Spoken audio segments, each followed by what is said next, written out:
இல்ல இப்ப அருண்ராஜா காமராஜுக்கு எந்த அளவுக்கு ஒரு மார்க்கெட் வேல்யூ இருக்குது எல்லாருக்குமே தெரியும். இப்ப விஷ்ணு விஷாலுக்கு இடையில கொஞ்சம் டல்லா இருந்தது.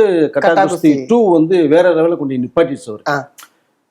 இப்போ அருண்ராஜா காமராஜ் இப்போ கூட ரீசெண்டா பாத்தீங்கன்னா நம்மளுடைய விஸ்வநாத் சன்ஸ்ல பட்டாம்பூச்சி சாங் ஒன்று சொல்லியிருக்காரு. படத்துல ஹைலைட்டான சாங். நிறைய சொல்லிட்டே போகலாம். பட் அவருக்கும் தனி வேல்யூ இருக்கு, தனி மார்க்கெட் இருக்கு. ஒரு அருமையான ஒரு ஸ்கிரிப்டை சொன்னதான் எனக்கு ஒரு தகவல்.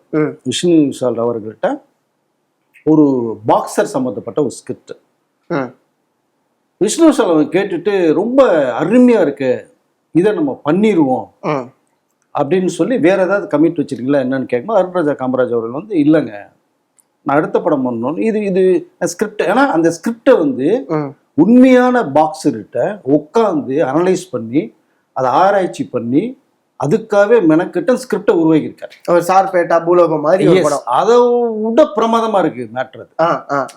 ஒரு ஒரு பாக்ஸர் சில சூழ்நிலை காரணமாக ஒரு பவுன்சராக மாறுறான். எப்படி மாறுறான், அங்க நடக்கிறது என்ன ஒரு விஷயம் அப்படிங்கிறது மாதிரிலாம் டிராவல் பண்ணி ஒரு கதையை ரொம்ப சிரமப்பட்டு உருவாக்கியிருக்காரு. உருவாக்கி விஷ்ணு விஷால் அவர்கிட்ட சொல்லும் போது பிரமாதமா இருக்கு ஸ்கிரிப்ட், நம்ம பண்ணிடுவோம், நீ எங்கேயும் போக வேணாம் அப்படின்னு விஷ்ணு விஷால் சொன்னதா ஒரு தகவல்.